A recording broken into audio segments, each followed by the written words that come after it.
They said he had 2 years to live. He decided to tie the knot in time and live for decades. Have you ever felt like your body betrayed you, but your soul still screams for a chance? Have you ever looked in the mirror and thought, this isn't the future I imagined for myself? Have you ever been afraid of being a burden, of no longer being able to contribute, of becoming invisible while the world continues to spin without you? There are days when it feels like life has put you on hold, but the pain, the shame, the fatigue continue in real time. So what is left when the world turns off the lights and says, it's over? When even doctors write your destiny in cold letters, statistics, diagnoses, and you hear a death sentence when all you wanted was to live? Stephen heard this at just 21 years old. Degenerative disease. No cure. Maybe 2 years to live. And then, silence. The silence of someone who was still alive, but who seemed to have already been forgotten by life. Friends move away. The routine falls apart. The body shuts down. But the mind? His mind didn't accept it. And this is where this story really begins. Because what no one saw, not the doctors, not the family, not the mirror itself, was that at that moment, in the dark, in the solitude of a wheelchair and a body that no longer responded, an invisible decision was born. It wasn't a scream. It wasn't a plan. It was almost a whisper.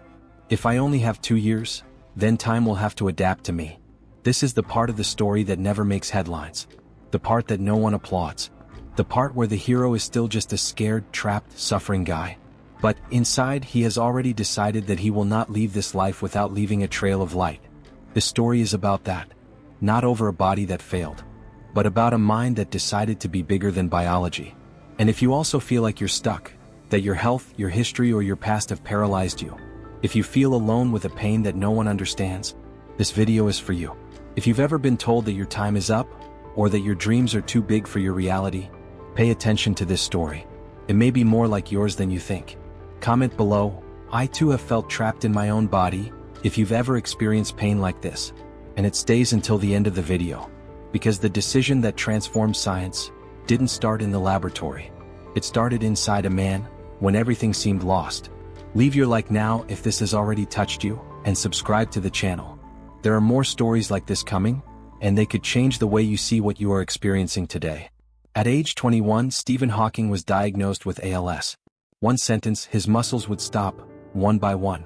I could barely walk. I could barely speak. And the cruelest thing, they said he had a maximum of 2 years to live. Do you know what it's like to wake up afraid of going to sleep again? Because maybe the next day your body won't work anymore.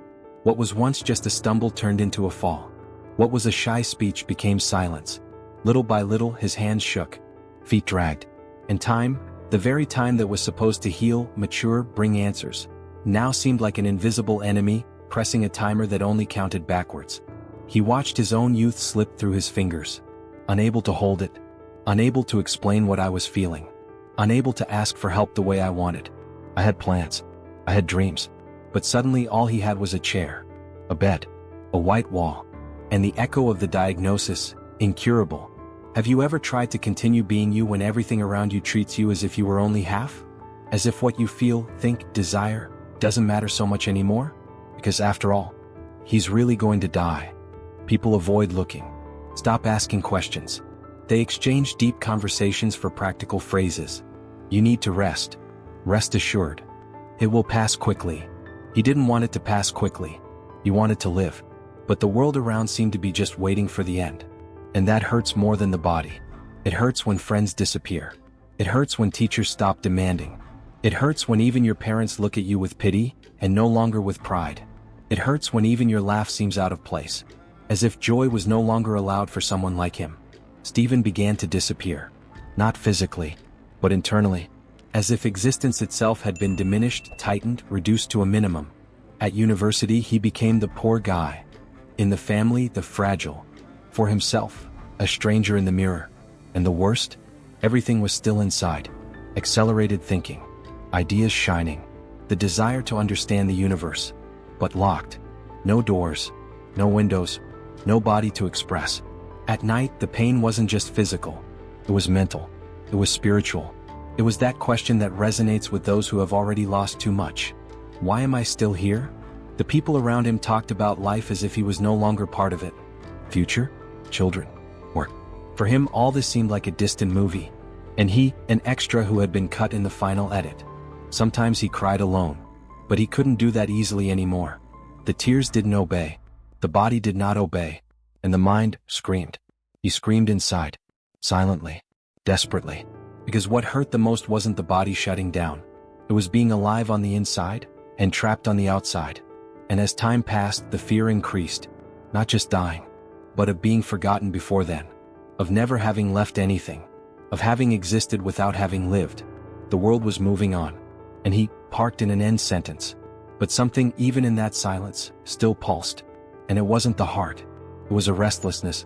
A silent no to all that. But it was still just pain. Just shadow. Just fall. And maybe you've been there too. In that part of life where everything comes to a standstill. Where others have already given up on you. And the worst part, you also start to believe that maybe they are right. Don't leave yet. Because this story isn't over yet. And maybe it will remind you of what still beats inside. In silence, trapped inside your own body. He made a choice that no one saw. It wasn't on a stage. There was no audience. It was on a random morning like so many others in which he only heard the sound of his own breathing, increasingly difficult, slower, more tense. The light from the lamp was no longer useful for reading. He no longer had the strength in his hands to hold the book. The fingers refused simple orders. And yet his mind was alive. He thought. I thought as if that was all I could still do. But that day he thought differently. He thought, what if this is all I need to do? There, without witnesses, without applause, without cameras, he decided that he would not let his body dictate the end. If I couldn't run, I would imagine the universe running. If he couldn't dance, he would make the atoms spin in his mind. If I couldn't scream, I would think so loud that time would have to listen. He picked up a sheet with effort. It folded with difficulty. It took minutes to do this. Every movement hurt. Every muscle seemed to scream, give up. But he wasn't folding a sheet. I was building a symbol. With the pen slipping between his fingers, he drew a black hole. Simple, shaky, almost childish, but full of intention. In the center, he wrote a small, almost illegible sentence. I'm still here. That was it.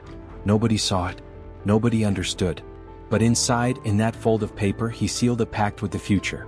He wouldn't leave without first leaving behind something bigger than himself. It didn't matter if the body was going to black out. His mind would be a comet. And on that comet, he was going to carry a question. Why does the universe exist?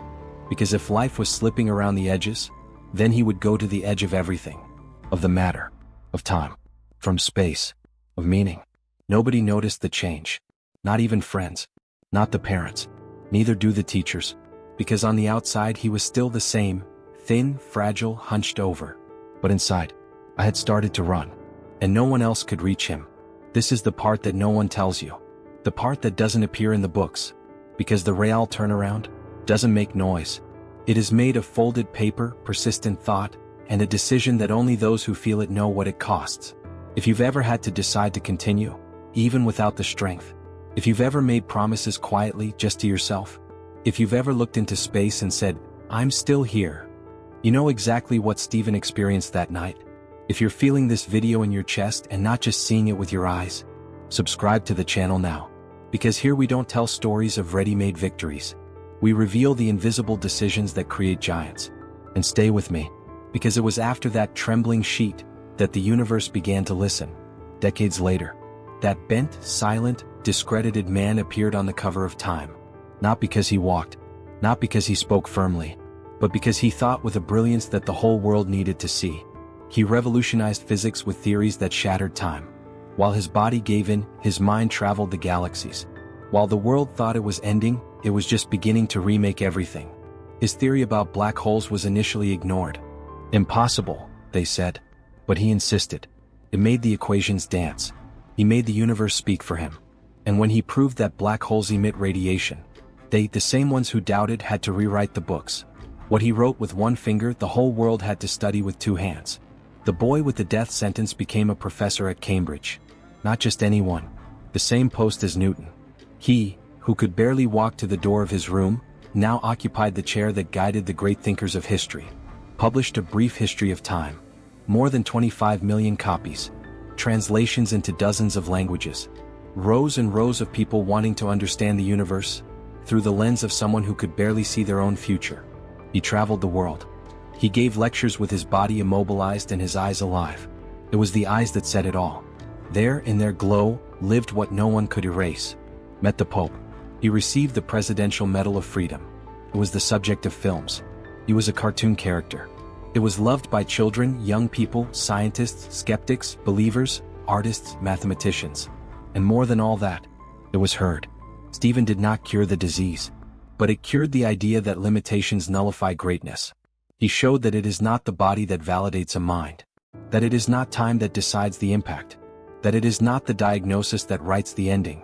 That fragile boy in the silence of pain, who drew a black hole and wrote, "I'm still here." He lived to be 76 years old, while the doctors gave 2. He was invited to talk about God and the beginning of everything. He was challenged by skeptics, he challenged science, he challenged the impossible. And he won. The whole world watched, but almost no one saw how it started. It wasn't on stage. It wasn't at university. It wasn't with fame. It was on a sheet. It was one night. It was within a private silence. It was there that the revolution was born. It was there that reality began to bow to an invisible decision. If this touches you, if you feel that there is also something inside waiting to be heard, stay with me until the end, because the next part is for you. And you? Have you ever stopped to think, what would you do if everything around you said it was the end? If the people who should support you the most can only look at you with pity? If even your own mind, from time to time, started to believe the voices from outside? Have you ever been in that place where hope seems too childish to hold on to? Have you ever felt like time is running, that life is moving along, and you're stuck in a station forgotten by everyone? That place where motivational messages seem empty, where no one understands what's really hurting, where even dreaming has become dangerous. Why does it hurt even more to wake up? Have you ever spent nights awake trying to imagine what your life would be like, if everything had been different? If you had support? If only it had started earlier? If it had been seen? How many times have you held an idea in your head and swallowed hard because you thought no one would take it seriously? How many times have you let a talent die slowly because someone back there said it was not for you? How many times have you just wanted to be remembered and not just tolerated? Now breathe. Close your eyes for a second if you can. Think about it. What voice still lives inside? Even after everything. Even with the falls, the shame, the silence. Even if the world never applauded you. Even if no one knows how much you've endured. Maybe, like Stephen, you have an entire universe in there. Not planets, perhaps, but of words that were never said. Of ideas that no one heard. Of dreams that you put in a box and left in the back of your mind, because it's not the time. But who said that? Who has the right to measure your time? The difference between those who were forgotten and those who made a mark on the world is almost never talent. It's almost never luck. That's what you do in silence. That's what you decide when no one is looking. And now the question isn't about Stephen. It's about you. What is your invisible decision today? The one that no one will see. That won't win applause. That there will be no post on the networks. But it could start to change everything. Think, what is the idea you are avoiding? What is the project you abandoned? What part of you is still waiting for permission to exist? Because maybe no one will give you that permission. But what if it's not necessary? What if what you need is already in there, just waiting to be chosen? For real, comment below. Write a word that represents what you want to reactivate. It's not for everyone to see. It's for you to remember. It can be strength, belief, art, faith, time, freedom, voice, body, beginning, whatever. But write. Because sometimes, writing is the first visible move of your invisible decision. And remember this, it's not about who believes in you. It's about who you decide to be, even when no one is watching. If this story touched you, just wait for what comes now. The most important part is the one that starts with you. What has been your quietest decision to date? The one that no one saw, but that kept you standing. Comment here. Write from the heart. Because sometimes, putting into words what lives silently inside us is the first step to giving voice to our own story. If this story touched you in some way, share it with someone who is also going through a dark phase. Someone who is too quiet, that it seems too strong, but maybe it's holding everything together by itself. This silent courage needs to be remembered. It needs to be recognized. And in the next episode, you will meet the woman who lost her arm in a shark attack as a child and decided that the sea would not be ripped from her soul. She came back. He went back to the board, back to the waves, and he came back to win.